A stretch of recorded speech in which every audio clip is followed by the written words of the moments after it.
6월 9일 수요 예배 나오신 여러분들을 주님의 이름으로 환영합니다. 오늘 온라인 예배를 통해서 하나님이 주시는 은혜가 또 함께 할 수 있기를 바랍니다. 우리 잠깐 기도하고 시작하겠습니다. 할렐루야. 사랑해 주님 감사합니다. 저희들에게도 귀한 날을 허락하여 주시고 이제 여러 가지 모든 면들이 또 자유롭게 풀려 나갈 수 있도록 인도해 주시니 감사합니다. 아버지 하나님, 속히 이 코로나를 잘 극복할 수 있도록 도와주시기를 원하오며 우리에게 해방과 자유의 기쁨을 허락하여 주옵소서. 성도들 다 건강하게 주님께서 붙들어 주시기를 원하옵고 예수님의 이름으로 기도드리옵나이다. 아멘. 우리 찬송가 315장 우리 함께 찬송하시겠습니다.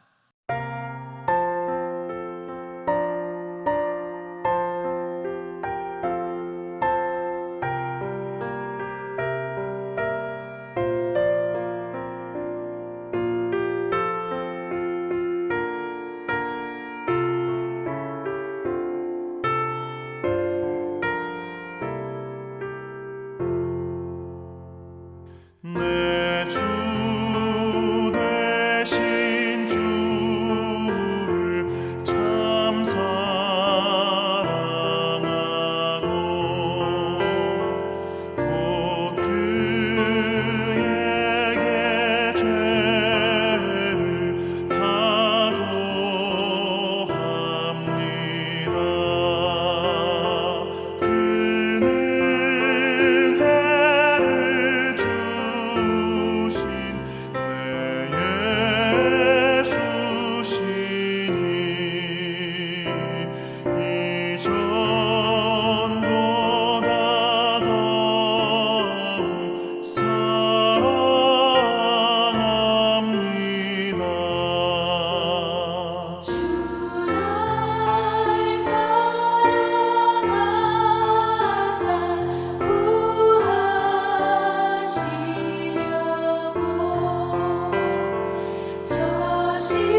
6월의 말씀. 항상 기뻐하라. 쉬지 말고 기도하라. 범사에 감사하라. 데살로니가전서 5장 16절로 18절까지 있는 말씀. 고맙습니다. 교회 소식 우리 함께 나누도록 하겠습니다. 온타리오 주 수상이 또 이제 발표를 했습니다만은 원래 2단계 지나서 성전 예배가 한 15% 정도 이렇게 오픈된다고 그러는데 아마 이번 주부터 그것이 이제 가능할 수 있도록 된 것 같습니다만은 아직 당회에서는 조금 더 우리가 지켜보고 우리가 오픈을 여러분들에게 알려드리도록 하겠습니다. 그렇기 때문에 이번 주일 당장 이번 주일은 예정대로 우리가 온라인으로 예배하고요.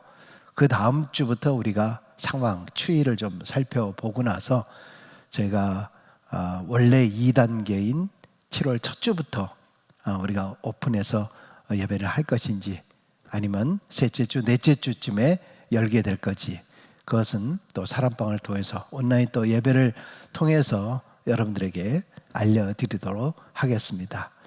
어떤 분들은 빨리 열렸으면 좋겠다, 빨리 교회 갔으면 좋겠다 하시는 분들도 있지만은 또 일부 어떤 분들은 열려도 좀 조심스럽다 하시는 분들이 있습니다. 2차 백신을 좀 맞고 그 다음에 조심스럽게 열었으면 좋겠다 하는 그런 이야기들도 있으니까 교회는 충분히 그 이야기를 좀 듣고 여러분들에게 공지하도록 그렇게 하겠습니다. 다시 한번 알려드립니다마는 이번 주일은 어쨌든 그대로 온라인으로 진행된다라는 것을 기억할 수 있기를 바랍니다. 6월달 생명의 삶이 도착을 했는데 교회 들리셔서 또 받아가시면 감사하겠습니다. 목요 성경 공부 여러분 함께 하시고 토요 영광 데이트 여러분 많이 참여하셔서 또 찬양을 통해서 은혜 받을 수 있게 되기를 바랍니다. 아동부 여름 성경학교 온라인으로 진행이 됩니다. 계속해서 이제 모든 백신 또 이 코로나 사태 아마 빠르게 진행이 될 것 같습니다. 기도해 주시고 우리 함께 할 수 있게 되기를 바랍니다. 하나님께서 오늘 우리에게 주시는 말씀 전도서 5장 18절에서 20절까지 있는 말씀 우리 함께 보시겠습니다. 사람이 하나님께서 그에게 주신 바 그 일평생에 먹고 마시며 해 아래에서 하는 모든 수고 중에서 낙을 보는 것이 선하고 아름다움을 내가 보았나니 그것이 그의 몫이로다. 또한 어떤 사람에게든지 하나님이 재물과 부요를 그에게 주사 능히 누리게 하시며 제 몫을 받아 수고함으로 즐거워하게 하신 것은 하나님의 선물이라. 그는 자기의 생명의 날을 깊이 생각하지 아니하리니 이는 하나님이 그의 마음에 기뻐하는 것으로 응답하심이니라.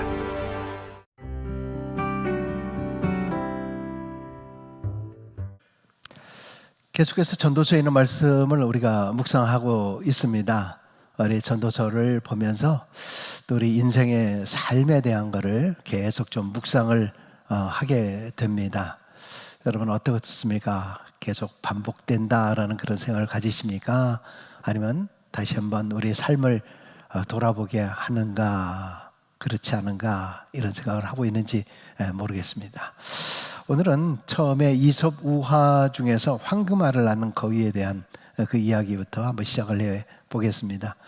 이솝 우화를 통해서 아주 가벼운 이야기지만은 그것을 통해서 우리에게 주는 삶의 교훈들이 참 많이 있죠.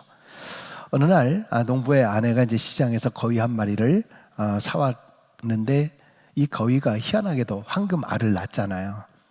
매일매일 꼬박꼬박 황금알을 낳아주었고 또 주인은 것을 시장에 갖다가 팔아서 얼마 안 돼서 부자가 되었죠. 그런데 어떻습니까? 이게 부자가 되면 더 욕심이 많아지는 것 같죠. 이 욕심 많은 주인이 이 거위의 뱃속에는 뭐가 들어있었을까? 뭐가 들어있을까? 아주 그냥 궁금해서 미칠 지경이었습니다. 아마 그 안에는 엄청나게 많은 황금이 있을 건데 얘는 왜 하루에 하나만 주느냐? 이왕이면 뭐 2개, 3개 이렇게 막 주면 좋겠는데. 그래서 어느 날 너무나 궁금해가지고 거위에 배를 갈랐습니다. 그래서 그 안에 엄청난 황금이 있을 것으로, 황금 알이 있을 것으로 생각했는데 어땠습니까? 그 안에 황금이 보이지 않았던 거죠. 이 농부가 생각할 때 날마다 낳아주는 이 황금 알, 이 거위에 대해서 고마움을 이 망각을 하고 일확천금 한꺼번에 빨리 내가 부자가 되고 싶다라고 하는 그 욕심 때문에 결국은 거위를 죽이고 말았던 거죠. 이것은 인간의 욕심에 대한 하나의 그 비유다, 이렇게 볼 수 있을 것입니다. 영국의 그리스도인으로 아주 유명한 부자인 컨클튼 경이라고 있었는데 이분이 이제 집에서 일하고 있는 여러 하인들이 있었는데 그 중에 어떤 한 하인이 뭐 이렇게 투덜투덜하는 소리를 우연히 거실에 있다 듣게 되었습니다. 그래서 살며시 엿듣게 되었는데 이 하녀가 내가 정말 5파운드만 있었으면 정말 원이 없겠는데 하면서 막 그냥 투덜투덜 하더라는 거죠. 그래서 이 컨클튼 경이 슬쩍 가가지고 너 정말 5파운드만 있으면 소원이 없겠니? 그랬더니 주인이, 저 하인이 깜짝 놀라가지고 네. 그래서 아니도 아니고 얘도 아니고 이렇게 머뭇거리고 깜짝 놀라서 그러고 있었더니 컨클튼 경이 그러면 내가 5파운드를 줄 테니까 이제부터는 불평하지 말고 열심히 일하라고 이제 그랬어요. 그러고 나서 이제 오후쯤 돼가지고 컨클튼 경이 이제 화단을 이제 쭉 이제 걸어가고 있는데 갑자기 어디서 또 뭐 약간 불평하는 소리 비슷한 게 이렇게 또 들리더라는 거죠. 그래서 슬며시 들어보니까 그러더란 거지. 이 하녀가 아이고 바보야, 아이고 바보야. 10파운드라고 얘기했으면 좋았을 텐데 왜 내가 이 5파운드라고 얘기해가지고 아이고 요놈의 입이 방정이지. 그래서 결국 이 여인은 자신에게 주어진 것에 대해서 만족하지 아니하고 끝없는 불평의 삶을 살고 있다라는 것을 말해주고 있는 거죠. 여러분 어떻습니까? 우리도 사실 마찬가지인 것 같아요. 저도 마찬가지고요. 뭐 우리가 100불이 있으면 1000불이 있었으면 좋겠고 1000불이 있으면 10,000불이 있었으면 좋겠고 10,000불이 있으면 10만 불이 더 있었으면 좋겠다. 항상 그런 마음이 있지 않습니까? 우리 인간의 욕심은 사실 끝이 없습니다. 참 이렇게 자족하고 만족하는 게 솔직히 그렇게 쉽지는 않습니다. 사회심리학자인 에릭 프롬이 이런 인간의 탐욕을 가리켜서 바닥 없는 항아리다. 우리 인간 속에는 바닥 없는 항아리다. 우리 한국말로는 이게 밑빠진 독이다 라고 하는 말과 같다고 볼 수 있는 거죠. 여러분, 사람은 과연 만족할 수 있는 존재인가? 이런 질문을 던지지 않을 수가 없습니다. 오늘 전도서의 저자인 솔로몬이 오늘 본문에 이렇게 이야기를 합니다. 18절입니다.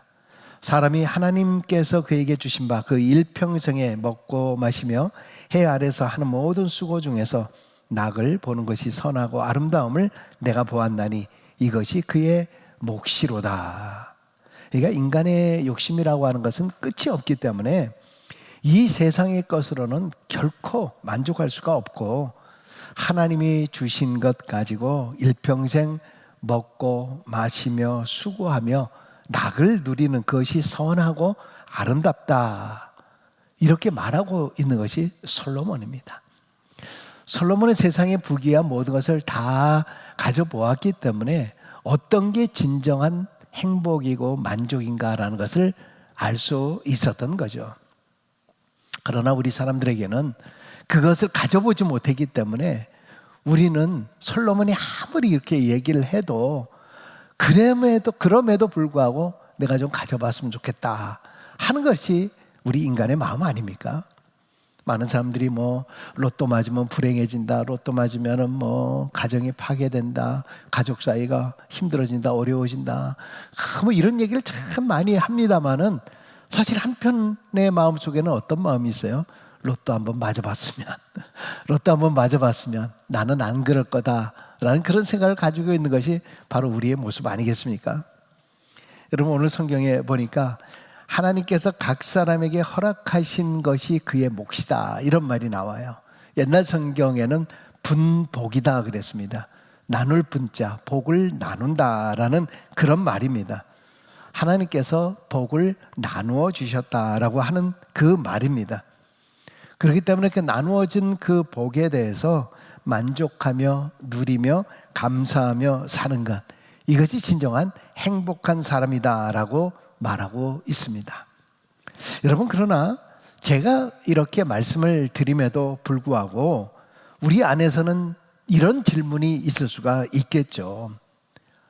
아니, 나에게 준 분복이다라고 얘기하는데 사실 누구에게는 많이 주고 누구에게는 적게 주고 이것이 어떻게 공평한 세상이냐, 이 많을수록 더 좋은 것이 아니냐, 이런 생각을 갖게 되는 경우들이 많이 있죠.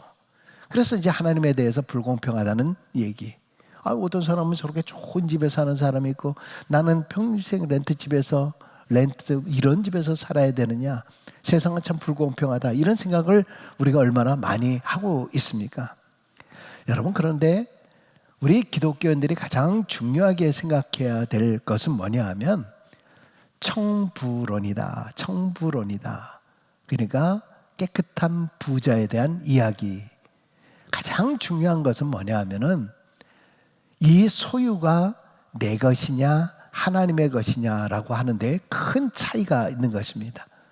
우리 인간의 생각 안에는 소유는 내 것이다라는 생각으로 가득 차 있습니다. 그러나 하나님께서는 우리 인간을 만드시고 인간에게 세상을 정복하고 다스릴 수 있는 그러한 여러 가지 복들을 나누어 준 겁니다. 그래서 각자 나름대로의 주시는 그런 복들이 있는 겁니다. 그러니까 우리가 생각하는 재산과 이런 모든 것들은 사실은 내 것이라고 하는 의미가 아니라 하나님의 것이다 라고 생각을 갖는 것이 바른 신앙인의 생각이고 바로 우리 기독교인의 삶의 자세다라고 하는 것입니다. 여러분, 근데 이것이 얼마나 큰 차이가 있는지 모릅니다. 내 것이라고 하는 말과 이것이 하나님의 것이다, 내 것이 아닌 남의 것이다 라고 생각하는 거에 따라서 적다 많다가 구별될 수 있다라고 하는 것입니다. 내 소유다라고 생각할 경우에는 내가 많은 것이 좋다, 많은 것이 내 것이 되는 것이 좋다라는 생각을 가지고 있지만 사실 어떻게 생각하면 하나님의 것이다 아니면 남의 것이다 라고 생각하면 많은 것을 주는 것을 어떻게 생각하십니까? 많은 것이 다 좋은 건가요? 많은 것을 주는 것이 행복이 아니라 고통일 수가 있습니다. 회사에서도 어떤 사람에게는 놀고 먹는 사람처럼 보이는 사람이 있는 반면에 어떤 사람에게는 계속 일이 많이 주어지는 경우가 있어요. 그러면 많이 주어지는 것이 꼭 다 좋은 건가요? 그렇지 않잖아요. 그 대표적인 것이 달란트 비유 아닙니까? 5달란트, 2달란트, 1달란트 받은 사람입니다. 많은 사람들이 달란트를 비유를 생각을 할 때 왜 주인이 왜 이 사람에게는 5달란트를 주고 이 사람은 2달란트, 왜 1달란트밖에 안 주냐, 이렇게 생각할지 모르지만 그 달란트의 주인은 누굽니까? 주인이 따로 있는 겁니다. 여러분, 5달란트 받은 사람이 좋은 걸까요? 5달란트 받은 사람은 5달란트 이상을 남겨야 되는 거잖아요. 2달란트 사람은 2달란트를 맡기는 거예요. 1달란트는 1달란트. 오히려 적게 받으면 받을수록 내가 덜 고생한다라고 생각할 수도 있는 겁니다. 여러분, 세상에 재능이 많은 사람들이 있어요. 저 사람은 이것도 잘하고 저것도 잘하고 뭐도 잘하고 굉장히 잘하는 사람들이 있습니다. 여러분, 우리가 부러워하는 경우들이 있습니다만은 그러나 달란트가 많다라고 하는 사람들이 어떻게 생각하면 제대로 뭐 하나 잘하는 것이 없다라고도 또 볼 수가 있는 거예요. 거꾸로 1달란트 가는 사람, 나는 재능도 없고 나는 뭐 능력도 없고 아무것도 없는 것처럼 보이지만 오히려 그 1달란트의 재능 때문에 오히려 잘 나가는 사람이 있어요. 어떤 사람은 그러잖아요. 아유, 나는 할 줄 아는 게 없어. 나는 돈 버는 것밖에 없어. 나는 할 줄 아는 게 아무것도 없어. 재주가 없어.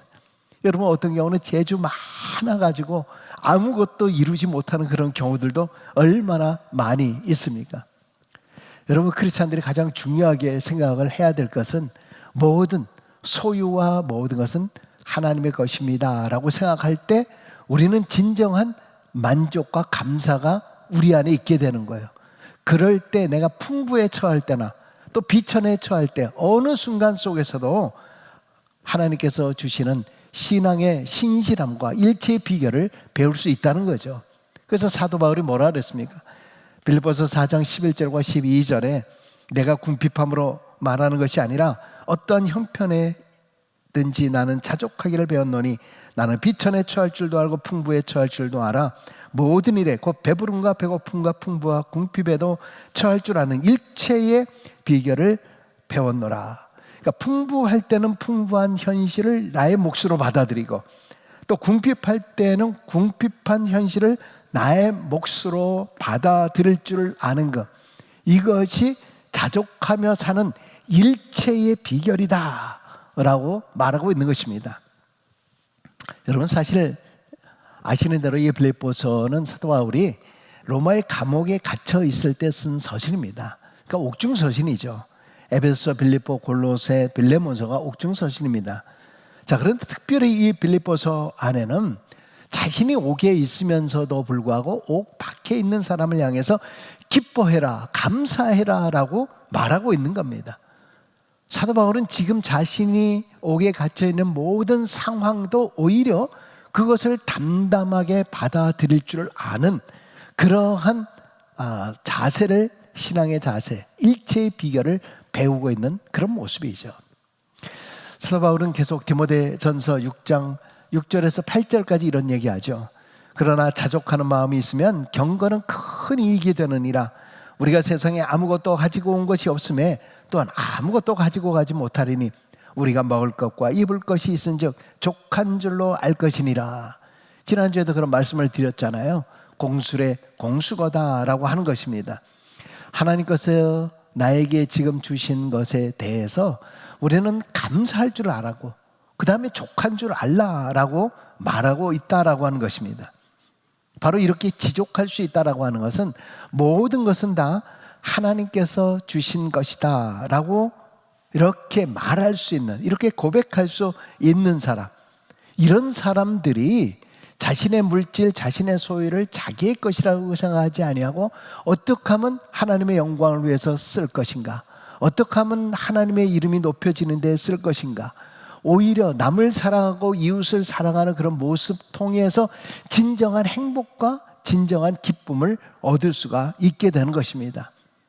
소유의 개념이 하나님이냐 나냐, 바로 여기에 따라서 크리스찬의 삶이 달라진다라고 하는 것입니다. 19절 보겠습니다. 또한 어떤 사람에게든지 하나님이 재물과 부요를 그에게 주사 능히 누리게 하시며 제 몫을 받아 수고함으로 즐거워하게 하신 것은 하나님의 선물이라. 그러니까 인간의 어떤 삶의 만족과 즐거움, 이것이 바로 하나님의 선물이다라고 말하고 있습니다.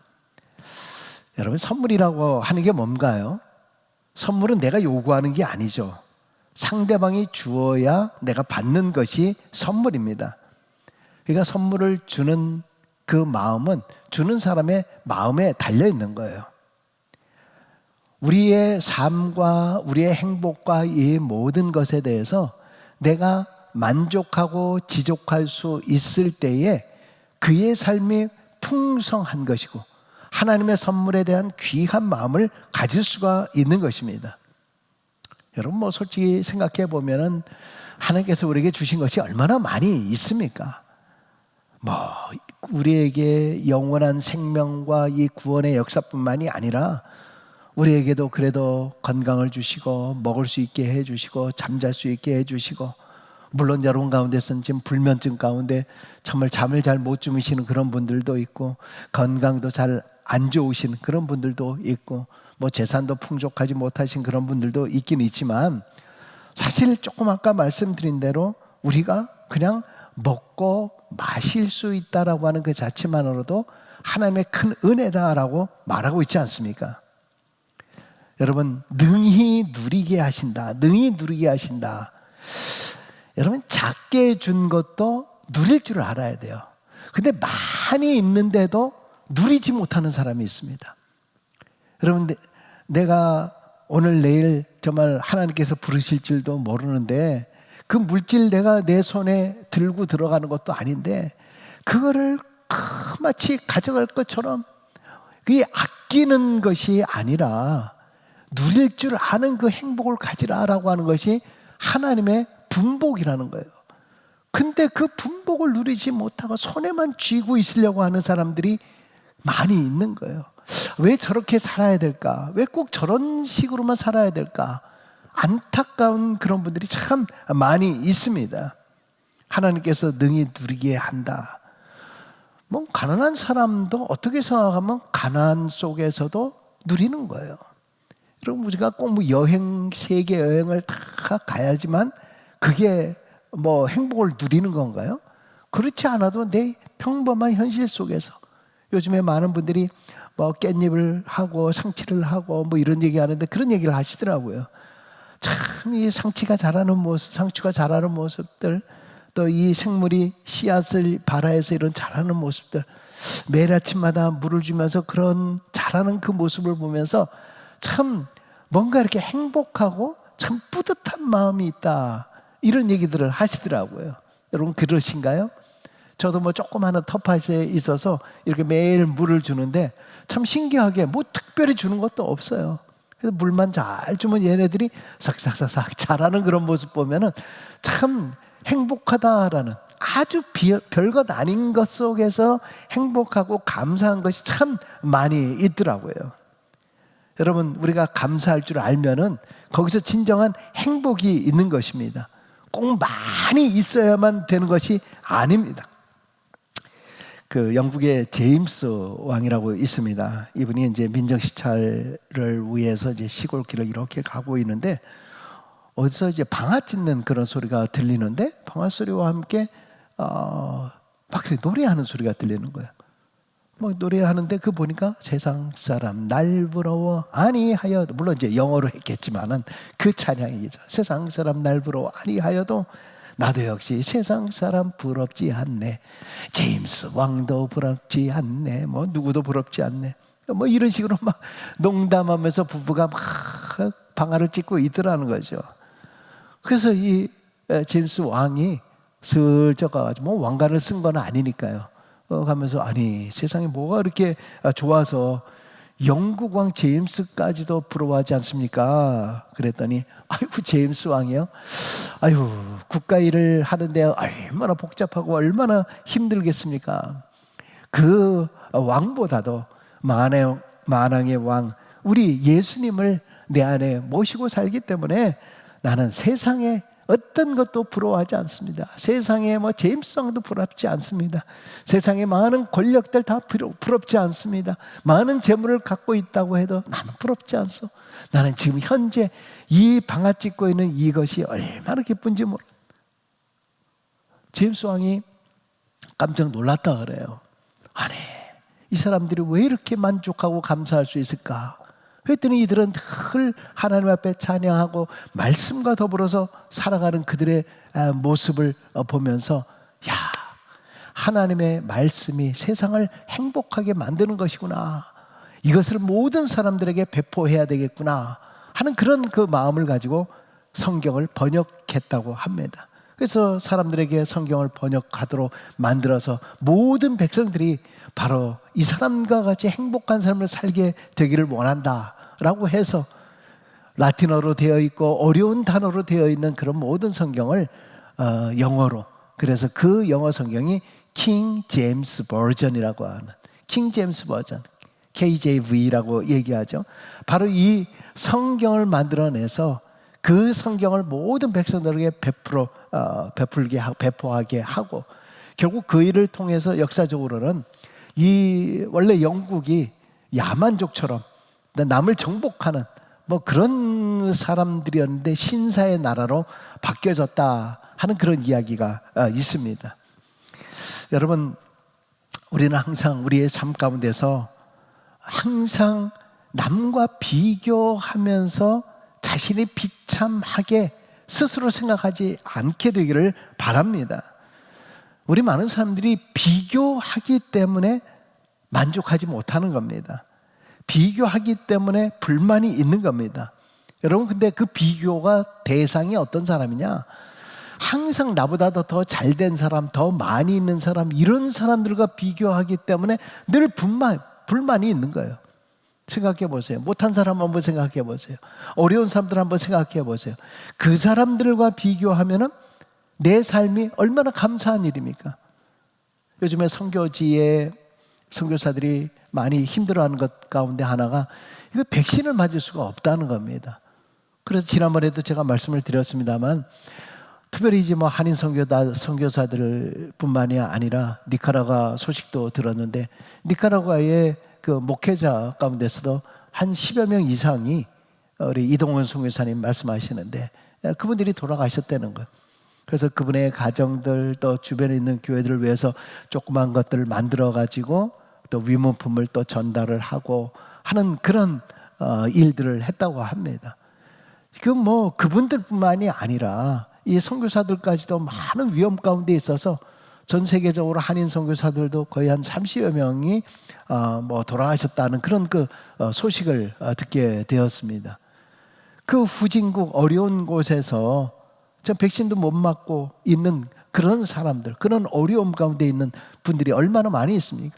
또 그 사람들을 접촉하고 선교하고 함께 해야 되는데 얼마나 선교사들이 지금 어려움 가운데 있겠습니까? 여러분, 우리는 백신을 맞았다, 이제는 뭐 또 두 번째 백신을 맞는다, 이제 이렇게 되면 우리는 이제 다 풀린다, 캐나다가 풀린다, 뭐 미국이 풀린다, 우리는 자유하게 되었다, 뭐 이렇게 될지 모르지만 아직도 전 세계적으로 보면은 너무나 열악한 환경 가운데 있는 사람들이 얼마나 많이 있는지 몰라요. 여러분, 그런 것들을 생각해 보면은 우리가 이 캐나다에서 이렇게 백신을 맞고 우리가 그래도 건강하게 살아갈 수 있다는 이 자체만으로도 가만히 생각해 보면 너무너무나 감사할 일이 얼마나 많이 있습니까? 그러니까 생각해 보는 거에 따라서 내 가치관에 따라서 행복할 수도 있고 행복하지 않을 수도 있다라고 하는 겁니다. 그럼 우리의 가치관을 어디에 두면서 사는 것이 좋겠습니까? 자료에 보니까 수세식 화장실이죠. 뭐 샤워 시설 있는 이런 것들이 벌써 한 100여 년 전부터 이제 시작이 수세식 변기가 시작이 됐다 그래요. 그래서 아주 오래된 그런 그 큰 뭐 궁처럼 보이는 이런 그런 저택들에는 벌써 100여 년 전부터 그 일이 수세식 화장실이 이제 시작이 됐다고 그러는데, 물론 이제 수세식이 이제 로마 시대 때부터 있기는 있었다 그러더라고요. 근데 어쨌든 뭐 서양에는 한 100여 년 전부터 일이 됐지만, 그러나 그것은 대부분 평민들이나 우리 같이 보통 사람들의 집이나 이런 데선 생각도 못하는 거죠. 궁궐과 같은 그곳에서 그 일들이 이루어졌다 그래요. 여러분, 그러나 우리 조선시대 같은 경우는 100여 년 전이라고 하더라도 조선시대에는 왕궁에 수세식이 있었습니까? 그냥 그거 없이 그냥 살았던 거예요. 여러분, 우리 뭐 20, 30년 전만 해도 푸세식이라고 있지 않았습니까? 푸세식. 예. 참 밤에 화장실 가려고 그래도 그 밖에까지 나가고요. 또 이 밖에까지 나가는데 옛날에는 생각해 보면 전기비가 굉장히 좀 아까웠나 봐요. 그래서 그런지 불도 환하게 안 켜고 왜 꼭 이 불은 빨간 불이나 파란 불, 막 이런 색깔 있는 불을 화장실에다가 해놨는지 모르겠어요. 지금 이러면서 이제 웃으시는 분들도 있을 것이고, 진짜 그러네, 왜 그랬을까? 아마 지금 우리가 이런 생활을 하다가 어디 가서 그런 푸세식이나 선교지 같은 데서 제일 힘들어하는 게 이 화장실 가는 거잖아요. 그리고 샤워하는 거. 그래서 어떤 분들은 그것 때문에 나는 선교를 못하겠다 하시는 그런 분들도 있습니다. 자, 이걸 생각해 보면은 우리 100여 년 전에 큰 궁궐에서 살던 사람만 누리는 것을 지금 뭐야? 평범한 우리들이 지금 다 누리고 있는 거 아닙니까? 어디를 가든지 그런 정말 이 수세식 화장실 다 사용하고 있습니다. 선풍기는 어떻습니까? 에어컨은 어떻습니까? 우리 아이들이 아주 오래전에 니카라과 선교를 갔다가 그런 이야기를 하더라고요. 너무너무 더운데 거기 선풍기가 딱 하나가 있는데 그 선풍기 딱 하나가 이렇게 돌아올 때 자기한테 바람이 불 때 야, 이 바람이 이렇게 시원한 줄 몰랐다고.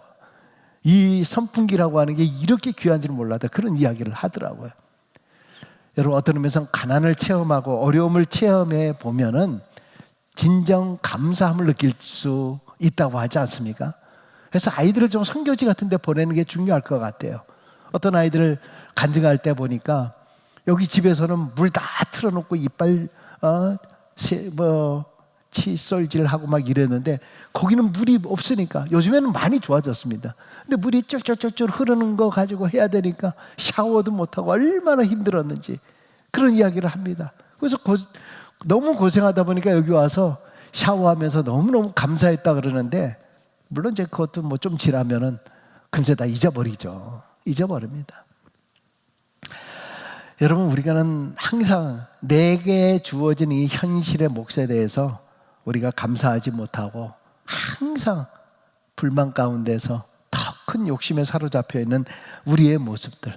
그래서 항상 우리의 입술 가운데서는 더 불평과 불만, 원망이 가득 차 있는 우리들의 모습을 보게 됩니다.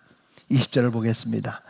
그는 자기의 생명의 날을 깊이 생각하지 아니하리니 이는 하나님이 그의 마음에 기뻐하는 것으로 응답하심이니라. 생명의 날을 깊이 생각하지 아니하리니, 이 말이 뭔가요?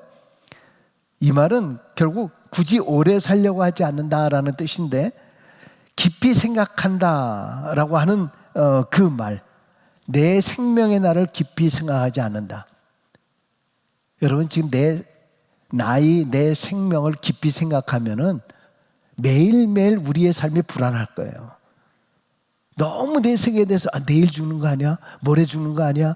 이러다 나 죽는 거 아니야? 이러다 자꾸 깊이 생각하다 보면요, 매일매일 우리의 삶을 살 수가 없는 거예요. 어떤 의미에서는 이러한 망각이라고 하는 것이 또 얼마나 중요한지 몰라요. 여러분, 내가 장수하고 싶다라고 해서 꼭 또 장수하는 게 아니에요. 인간의 생명, 제가 오늘 아침에도 어떤 그 글을 보니까 그러더라고요. 사람의 암세포는 매일매일 생성이 된다는 거예요. 그래서 우리가 흔히 암에 걸렸다라고 하는 말을 많이 쓴다 그러는 거죠. 암에 걸렸다라고 하는 그 얘기는 뭐냐면, 내가 아무리 좋은 음식 먹고 좋은 거 많이 해도 이 암세포라는 것은 끊임없이 발생을 하는데, 이것이 어느 순간에 딱 걸려버리면 그것이 암으로 진화될 수밖에 없다. 그러면서 하는 말이, 그렇기 때문에 무엇보다도 마음이 평안하고 기쁘고 감사하며 사는 것이 그렇게 중요하다.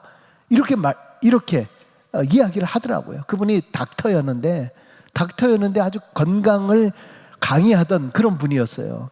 근데 그분이 자기 스스로가 폐암에 걸려가지고 지금 자기가 그렇게 걸려서 지금 정말 행복하고 이런 삶을 지금 살고 있다 하는 그런 그 내용을 보았습니다. 여러분, 우리가 바른 목표를 가지고 하나님 뜻대로 사는 것이 중요하지, 단순히 오래 사는 것이라고 하는 것이 꼭 중요한 것은 아닙니다. 우리가 잘 아는 윤동주의 그 서시 중에서 죽는 날까지 하늘을 우러러 한 점 부끄러움 없기를 잎새에 있는 바람에도 나는 괴로워했다. 그래요. 죽는 날까지 하늘 우러러 한 점 부끄러움 없기를. 여러분, 우리가 늘 이런 모습으로 살아가는 것, 이것이 무엇보다도 중요하다라고 하는 것입니다. 사도 바울도 사도행전 23장 1절에 여러분 형제들아, 오늘까지 나는 범사에 양심을 따라 하나님을 섬겼노라 그랬습니다. 로마서 2장에 양심은 하나님이라 그랬어요. 그렇기 때문에 우리가 양심껏 사는 것이 얼마나 중요한가, 그것은 하나님이 내 안에 임재해 있는 그런 모습이죠. 그것이 바로 인간다움의 모습입니다. 하나님이 그의 마음에 기뻐하는 것으로 응답하심이니라. 하나님이 그의 마음에 기뻐하는 것으로 응답하시느니라. 그래요. 항상 우리 마음속에 하나님을 기쁜 거를 주시기를 원하는 거예요. 하나님께서 우리에게 주시는 것은 기쁨이에요. 감사예요. 만족이에요. 여러분, 헛됨을 기대하면 헛됨을 주는 거예요. 그러나 기쁨을 기대하고 바라면 기쁨을 허락해 주시는 거예요. 여러분, 오늘 하루의 삶도 한번 보세요. 내가 자꾸 헛됨과 늘 원망과 불평 가운데 있으면 내 삶이 지금 원망과 불평으로 가득 차 있게 되는 거예요. 근데 이것에서 벗어나 기쁨과 또 감사의 삶으로 함께 할 때 내 삶이 이상하게 감사할 것이 또 넘치는 거예요. 또 기뻐할 것이 자꾸 넘쳐지는 거예요. 여러분, 평생 비교하면서 남들이 잘 되는 그 모습을 보면서 비교하면서 그렇게 살아가는 그러한 인생들은 불행한 인생으로 가버리고 마는 거죠. 여러분, 자꾸 나보다 잘된 자, 나보다 뭐 더 많이 가진 자, 뭐 그런 자녀들, 뭐 자꾸 이것과 비교하면은 그 불만할 수밖에 없잖아요. 근데 똑같은 비교이지만은 오히려 나보다 못한 자, 나보다 힘들어하는 그런 자들을 보면은 오히려 내 처지를 감사할 수 있다라고 하는 것입니다. 똑같은 상황인데도 불구하고 관점의 차이, 생각의 차이에 따라서 행복과 불행의 차이가 엄청난 큰 차이가 있다라고 하는 것입니다. 여러분, 5달란트 받은 것이 축복인가요? 1달란트 받은 것이 축복인가요? 이것이요, 내 소유다라고 생각하면 5달란트 받은 것이 큰 복이고 나의 분복이고 큰 축복이다 생각을 할 수 있을 거고, 1달란트 받은 것이 나는 너무 적게 받았다, 난 요것밖에 안 되냐라고 생각할 수 있어요. 근데 이 소유를 하나님의 것이라고 생각하고 아니면 남의 것이라고 생각을 해본다면 오히려 5달란트 맡긴 게 부담되는 거예요. 이거 도둑이나 들까? 아니면 뭐 들까? 이거 주인 나중에 갚아줘야 되는데, 나중에 다시 드려야 되는데, 오히려 조금 가질 수 있을수록 더 마음이 더 기쁠 수 있을 거예요. 여러분, 5달란트 받았다라는 얘기는 그만큼 더 많은 것으로 섬기고 봉사해야 돼요. 여러분, 우리가 어떤 마음을 가질 것인가, 이것이 굉장히 중요하죠. 모든 것이 내 것이 아닌 하나님의 것이다라는 생각을 가지는 그 순간부터 우리는 그때부터 진짜 크리스찬이 되는 거예요. 내 이웃을 내 몸과 같이 사랑하라고 하는 그 말씀이 어떤 모습으로 사는 것인가라는 것을 우리에게 말씀해 주는 것이죠. 비교라고 하는 것이 사람을 자꾸 망가뜨려요. 남의 떡이 자꾸 커 보이게 됩니다. 각자 자기에게 주어진 그 은혜에 족한 줄로 알고 살아갈 수 있기를 바랍니다. 오히려 나에게 주어진 이 모든 것에 대해서 잘 누리면서 함께 나누며 사는 것, 이것이 하나님이 주신 나에게 큰 분복임을 기억하며 그렇게 행복 가운데 기쁨 가운데 살아가는 우리 모두가 될 수 있길 주의 이름으로 축원합니다. 기도하겠습니다. 항상 기뻐하라, 쉬지 말고 기도하라, 범사에 감사하라. 이것이 하나님께서 우리에게 주시는 귀한 뜻이다 말씀하고 있습니다. 하나님, 지금 우리의 삶이 어떤 모습입니까? 정말 기뻐하고 있습니까? 정말 감사하고 있습니까? 어떤 상황 속에서도 하나님 앞에 감사하며 기도하고 있습니까? 우리 자신을 다시 돌아볼 수 있도록 도와주시고, 내가 없는 것을 바라보는 것이 아니라 있는 것에 감사하며 누릴 줄 아는, 그래서 하나님께서 주신 나의 분복에 늘 감사하며 살아가는 저희들 되게 하여 주옵소서. 비록 이러한 코로나 상황임에도 불구하고 이 좋은 캐나다 땅에서 우리가 살아갈 수 있도록 도와주시니 감사합니다. 나라에도 큰 복을 더하여 주시옵고, 우리도 더욱더 하나님이 주시는 귀한 분복을 감사하며 살아가게 하여 주옵소서. 예수님의 이름으로 기도드리옵나이다. 아멘. 하늘에 계신 우리 아버지여, 이름이 거룩히 여김을 받으시오며 나라에 임하오시며 뜻이 하늘에서 이룬 것 같이 땅에서도 이루어지이다. 오늘 우리에게 일용할 양식을 주옵시고, 우리가 우리에게 죄인 자를 사하여 준 것 같이 우리의 죄를 사하여 주옵시고, 우리를 시험에 들게 하지 마옵시고 다만 악에서 구하옵소서. 대개 나라와 권세와 영광이 아버지께 영원히 있사옵나이다. 아멘.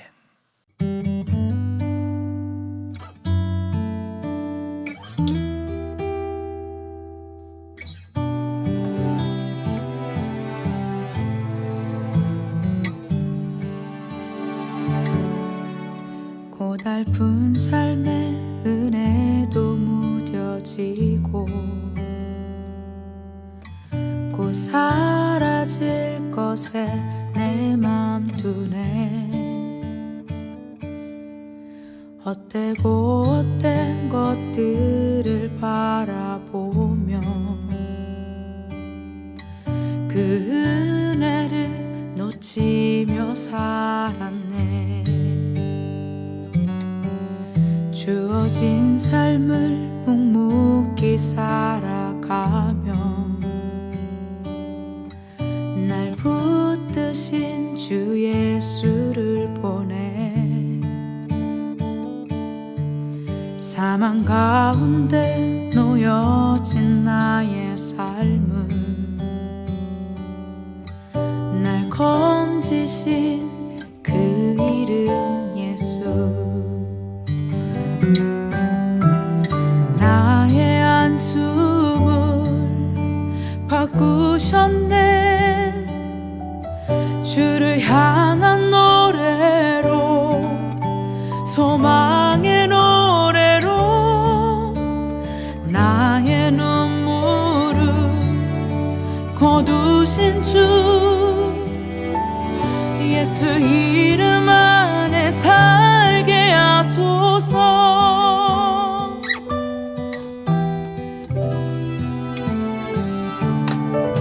주어진 삶을 묵묵히 살아가며